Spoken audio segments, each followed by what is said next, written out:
I have been blessed to be able to have Sylvester Turner as my dad. Not because of his accolades and his impressive career, but because of the way that he loved me. No matter where he was in the world or what he was doing, if I called, he would answer. My dad and I talked almost every day. He taught me how to speak up for myself and for others. He encouraged me to be myself and ignited my love for travel. During challenging times, my dad always told me to rely on my faith. He would often say, "Ash, you do what you can and let God do the rest." There was nothing left unsaid between us. He knew exactly what he meant to me, and I know exactly what I meant to him. He embraced my husband and Anaya with open arms. He never used the words "in-law." That was his son and his granddaughter. If I asked my dad's best friends to stand up, half of this room would rise to their feet. But on August 4th of last year, all of my dad's best friends were replaced, including myself, when his grandson, Jameson Turner Captain, was born. Even though I wish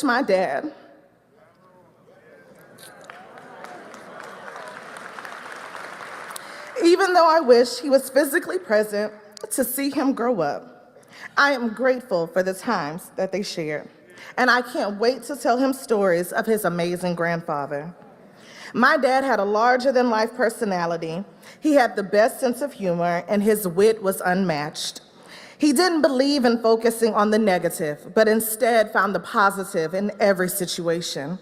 His smile would light up the room, his speeches inspired us, and he knew every line dance that was ever created. He truly loved people and had a way to make everyone feel special. No person was too big or too small.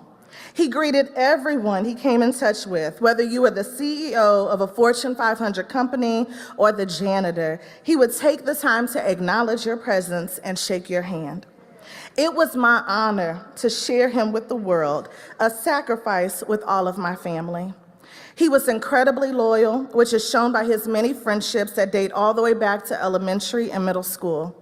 My father didn't believe in gatekeeping, but instead was passionate about building up the next generation. Even though I am his only biological child, I have a number of adopted siblings that my dad took under his wing, and I am grateful for the tribe that he created for us. Most kids spend spring break going on family vacations. Every other year, I spend spring break at the Texas Capitol, watching him on the floor of the House of Representatives and attending committee meetings. I didn't appreciate it at the time, but I had a front row seat on how to advocate, negotiate, and amplify the voice of our community.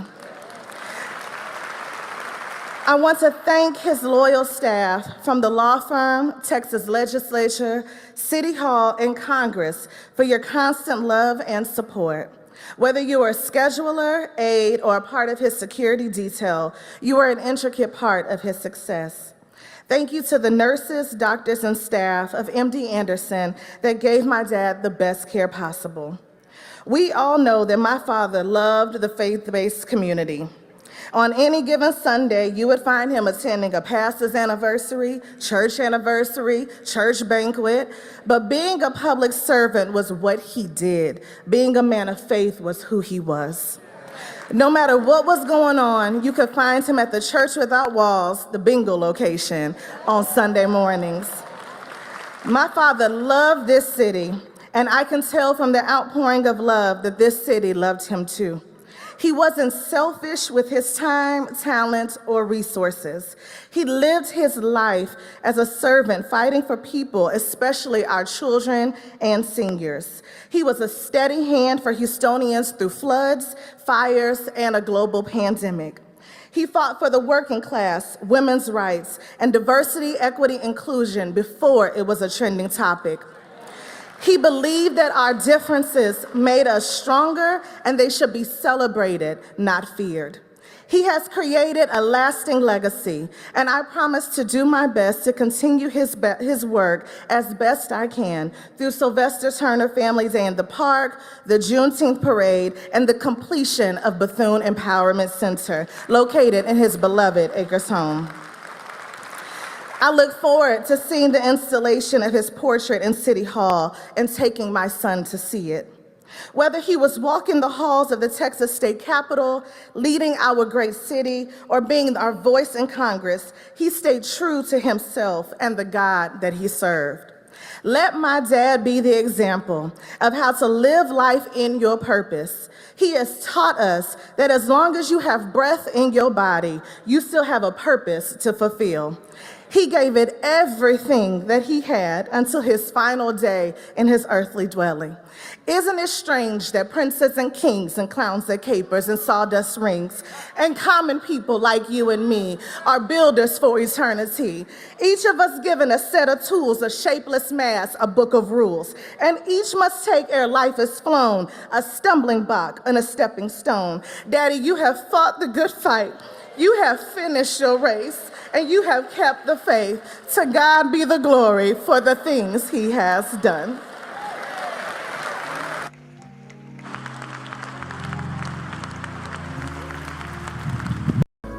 Pastor West, Ashley, family, we extend our deepest condolences to you.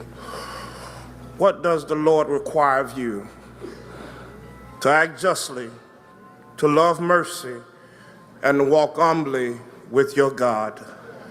The Honorable Mayor, Attorney, State Representative, Congressman, and the man of God, Sylvester Turner, lived a life that exemplified this passage of Scripture. He acted in a just way, had mercy for those who were ostracized and disenfranchised, and walked humbly with his God. He was a man that loved God, loved people, loved preachers, and loved the church. Part of that was because when he was a young boy, Dr. W.H. Dudley, former pastor of Bethel Baptist Church, would mentor him, taking him on preaching assignments, hospital visits, and comforting families during death and difficult times. This helped form Sylvester Turner's love for people, the church, and preachers. I'll say a few things, I'll bid you farewell. He was always remembered by where he come from. When he first met Sylvester Turner, it was early on in his career. He was an attorney who hailed proudly from Acres Home, Texas, affectionately known as the Fofo. Sylvester Turner never forgot where he come from. In the words of one of his mentors, he became Acres Home born, Acres Home grown, and Acres Home owned. He lived in his beloved Acres Home neighborhood until the day he was taken from us. He reminded the young people of Houston Metropolitan scholarship banquets that where you come from doesn't determine where God can take you. And then he loved looking out for pastors and the church. Sylvester Turner shared a special bond and relationship with my father, Dr. S.J. Gilbert Sr. They met when Sylvester Turner would come into Jackson's barber shop in Studewood and get his hair cut by my mom, Sister Alice Gilbert. It was through this uniquely divine connection that allowed me to have an up-close and personal view of what a great advocate Sylvester was to many pastors and their churches right here in Houston. Many pastors in this city could stand where I'm standing today and share a story of how Sylvester Turner has helped them personally and helped their church. Many of our local pastors are pastoring their churches today and have been able to build and expand their ministries because Sylvester Turner stood up for them in the courtrooms and in the boardrooms to fight against injustices and unfair treatment. He was truly a friend to pastors. On a personal note, I'll never forget how during his final term as mayor, my dad folded his tent to be with the Lord. And he came to my mom's house, 5 black SUVs entourage down Donovan Street. He came in our living room where my mom was sitting and fell on his knees and held my mom's hand, looked her in her eyes and offered his deepest condolences to her and our family. And as mayor, Sylvester Turner only named 3 honorary street toppers in our city, and all 3 were named after pastors, and one of them was my dad. This act of love for pastors will forever be remembered in our city. And then finally, Sylvester Turner was a man of God, a born-again Christian. Sylvester Turner loved his church and his pastor. He wasn't the kind of politician that just showed up at church during election season.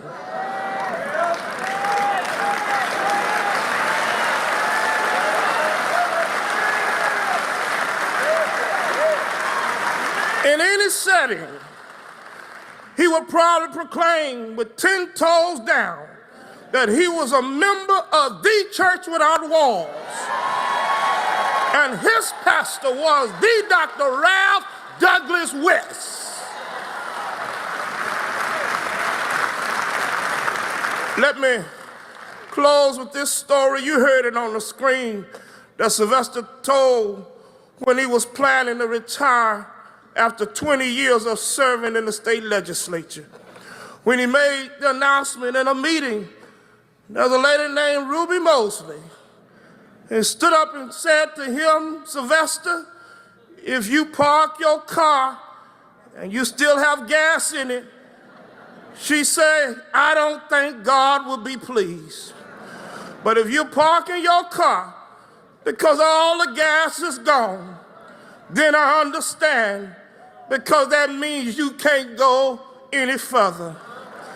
But if you're parking your car and there is still gas in it, that means God still has work for you to do. We're so glad he didn't park his car after serving in the state legislature. He later became a 2-term mayor of the city of Houston, and the congressman representing the 18th congressional district of our city.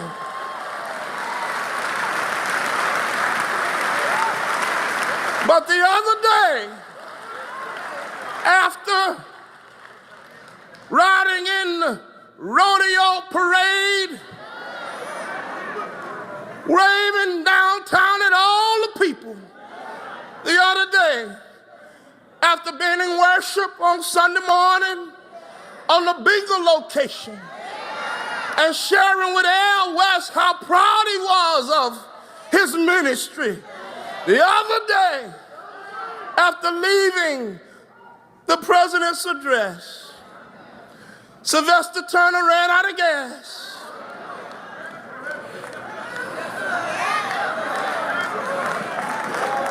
And the Lord said, Sylvester, park your car.